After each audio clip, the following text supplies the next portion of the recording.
Oke, selamat siang anak-anak semuanya. Apa kabar kalian di hari ini? Semoga kalian dalam keadaan sehat selalu. Jumpa lagi dalam pelajaran informatika. Kali ini kita akan belajar tentang sistem komputer. Apa itu sistem komputer? Kalau berbicara mengenai komputer, pasti kalian sudah tahu apa itu komputer. Dan kita akan pelajari tentang sistem komputer. Dan kita akan pelajari tentang fungsi dari sistem komputer, komponen utama dari sistem komputer, dan penerapan dari sistem komputer dalam kehidupan kita atau kehidupan sehari-hari. Oke anak-anak, coba kalian perhatikan gambar ini. Apa yang kalian dapatkan ketika kalian melihat gambar ini? Oke, kita langsung saja anak-anak. Jadi yang kalian lihat di sini adalah pabrik pembuatan mobil.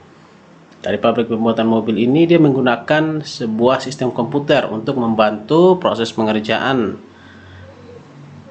atau produksi mobil-mobil ini. Kemudian ini adalah proses pembayaran di kasir di hypermart ya. Nah, ini menggunakan komputer agar membantu proses pembayaran. Kemudian ini adalah sebuah penelitian di lab. Nah, ini menggunakan komputer, menggunakan sistem komputer dalam membantu proses penelitian. Kemudian ini adalah proses ujian di sebuah lab komputer. Nah, ini menggunakan sistem komputer juga. Kemudian ini adalah ruangan kontrol lalu lintas udara khusus untuk pesawat. Nah, ini menggunakan sistem komputer. Nah, dari gambar ini kalian bisa simpulkan bahwa sistem komputer itu ada untuk membantu mempermudah pekerjaan manusia. Oke, komputer sendiri diciptakan untuk mengelola berbagai tugas tersebut yang umumnya tidak dapat dikerjakan oleh otak manusia. Untuk mengatur data dengan baik, komputer perlu sebuah sistem yang disebut dengan sistem komputer. Nah, sistem komputer secara dasar adalah penghubung antar komponen yang ada di dalam komputer. Kemudian fungsi dari sistem komputer. Nah, apa fungsi dari sistem komputer itu sendiri? Yang pertama itu menginput data yang ada, memproses data yang telah masuk, menghasilkan data dari input yang telah dimasukkan, menyimpan data yang diperlukan. Nah, coba kalian lihat ada proses di sini, input, kemudian proses. Nah, proses itu adalah CPU, kemudian output, dan ada storage. Nah, input atau masukan, kemudian proses, kemudian bisa disimpan di storage ya, kemudian diproses lagi, kemudian kita bisa menghasilkan output atau bisa menghasilkan output. Nah, apa itu input, proses, output, storage, dan bagaimana atau apa saja peralatannya, kita bisa lihat komponen-komponen dari sistem komputer. Ada hardware. Hardware itu sendiri adalah perangkat keras. Nah, perangkat keras dari komputer itu ada CPU, Central Processing Unit, ada input unit atau unit masukan, ada output unit, unit keluaran, ada storage unit atau unit penyimpanan. Nah, komponen-komponen ini seperti apa? Kita bisa lihat di slide berikutnya.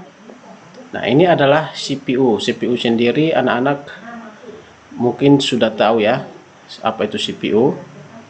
CPU adalah Central Processing Unit, di mana perangkat CPU ini adalah perangkat keras komputer yang memahami dan melaksanakan perintah dan data dari perangkat lunak. Istilah lain dari CPU adalah prosesor. Nah, prosesor ini merupakan otak dari komputer ya. Nah, ini bisa lihat, ini contoh CPU seperti ini, atau ini adalah prosesornya. Kemudian bagian berikut, komponen input masukan, input unit atau unit masukan. Nah, unit masukan ini seperti apa? Instruksi atau data yang harus diinput sebelum diolah menjadi apa yang user atau pengguna inginkan. Jadi diperlukan alat input unit untuk gerbang data masuk ke sistem komputer. Nah, contohnya seperti ini. Di sini ada joystick, ada mouse, ada mic, ada touch tablet,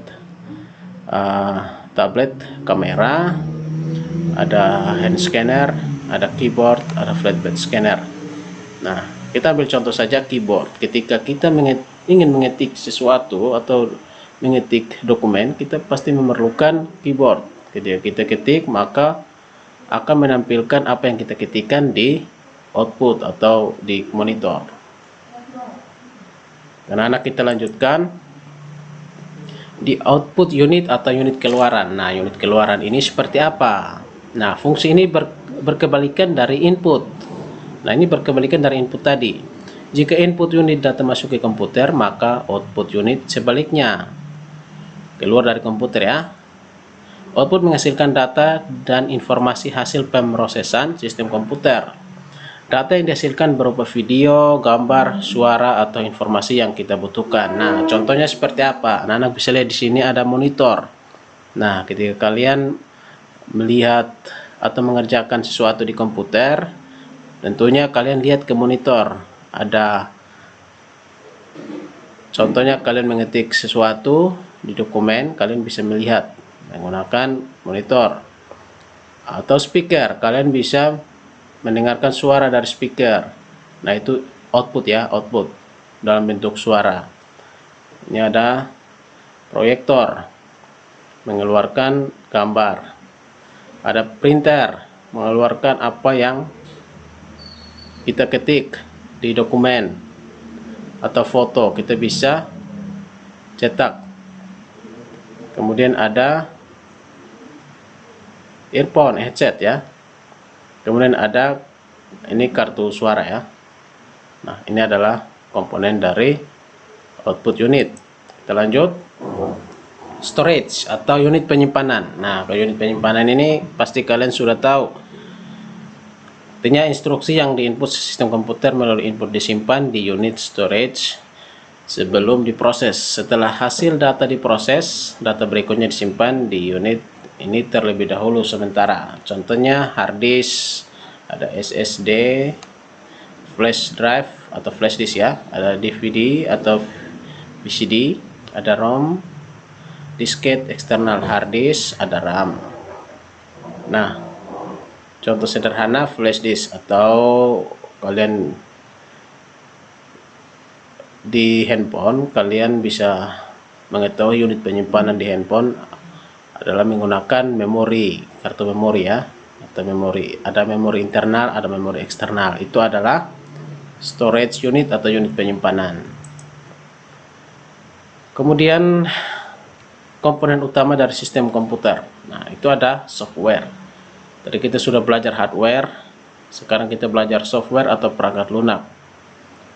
Nah, ini sistem software, perangkat lunak sistem. Ada perangkat lunak peralatan, ada perangkat lunak aplikasi. Nah, apa saja itu? Kita bisa lihat di slide berikutnya. Nah, ini adalah sistem software atau perangkat lunak sistem. Nah, contohnya ada Windows, Linux, macOS, dan lain sebagainya. Seperti yang ada pada gambar ini. Digunakan untuk mengatur sekaligus mengontrol komponen perangkat keras komputer supaya bisa berinteraksi dengan hardware atau software lain. Nah, seperti contoh ketika kalian mempunyai laptop dan ketika kalian menghidupkan laptop tersebut, tampilan utama biasanya muncul Windows, ada Linux. Nah, itu disebut dengan perangkat lunak sistem atau sistem operasi, sistem software. Kemudian kita lanjut ke berikut adalah utility software atau perangkat lunak peralatan. Nah, ini jenis software yang digunakan untuk menjaga sekaligus melindungi sistem komputer namun tidak memiliki kontak langsung dengan hardware. Nah, contohnya apa? Ada antivirus, ada antivirusnya di sini ada macam-macam ya. Nah, ini disebut dengan perangkat lunak peralatan atau utility software. Kemudian yang berikut application software atau perangkat lunak aplikasi. jenis software yang digunakan untuk menyelesaikan tugas tertentu dari user atau pengguna.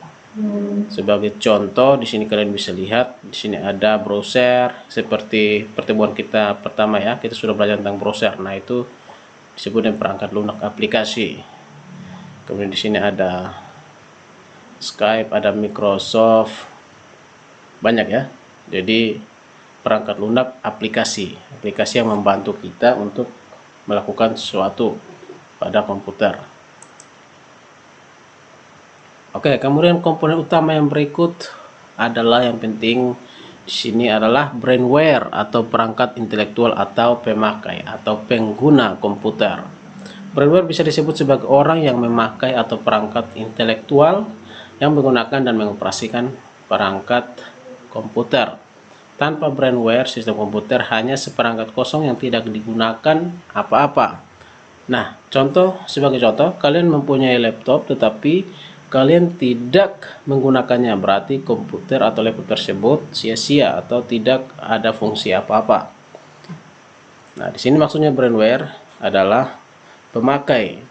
Nah, kita juga harus memiliki pengetahuan untuk bagaimana cara kita memakai atau menggunakan komputer atau laptop yang sudah ada pada kita. Kemudian yang berikut, nah ini adalah penerapan dari sistem komputer pada kehidupan sehari-hari. Seperti kalian lihat pada tampilan atau slide awal tadi, di situ ada pabrik untuk memproduksi atau membuat mobil. Nah, ini menggunakan sistem komputer ya. Ini pada bidang industri. Kemudian pada bidang niaga, contohnya di kasir ya. Ketika kalian berbelanja di hypermart atau di Alfamart atau di hyperstore, kalian perhatikan kasir. Nah, di situ kasir menggunakan komputer untuk melakukan pembayaran. Kemudian di bidang pendidikan. Nah, di bidang pendidikan contohnya adalah lab komputer, di mana kalian menggunakan komputer ini untuk melakukan pengerjaan tes atau ujian online atau ujian secara offline. Kemudian di bidang bioteknologi, nah contohnya di lab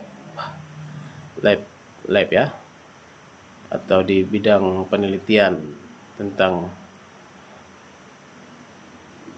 makhluk hidup dan lain sebagainya, itu menggunakan sistem komputer juga. Kemudian di bidang militer, nah contoh pusat atau ya di ruang kontrol lalu lintas pesawat, lalu lintas udara ya. Nah, itu pakai sistem komputer. Di situ ada banyak komputer di sana ya. Oke anak-anak, sekian pertemuan kita hari ini. Kita sudah belajar tentang sistem komputer, apa itu sistem komputer dan bagaimana komponen-komponen dalam komputer dan penerapan sistem komputer dalam kehidupan sehari-hari. Nah, anak-anak, silakan kalian mengerjakan tugas pertemuan 5 di Google Classroom. Nanti Pak akan muat di sana. Dan ini adalah token atau passwordnya adalah informatika strap 5. I-nya huruf kapital, informatika strap 5. Ini adalah token atau password pertemuan 5. Oke, terima kasih anak-anak. Sampai jumpa di pertemuan kita selanjutnya. Dan jangan lupa belajar. Dan jangan lupa mengerjakan tugas pertemuan kelima. Dan tugas-tugas di pertemuan sebelumnya anak-anak kalian silakan mengerjakan agar kalian bisa memperoleh nilai. Oke, pertemuan kita sampai sini anak-anak. Sekian dan terima kasih. Sampai jumpa di pertemuan kita selanjutnya. Salam sehat.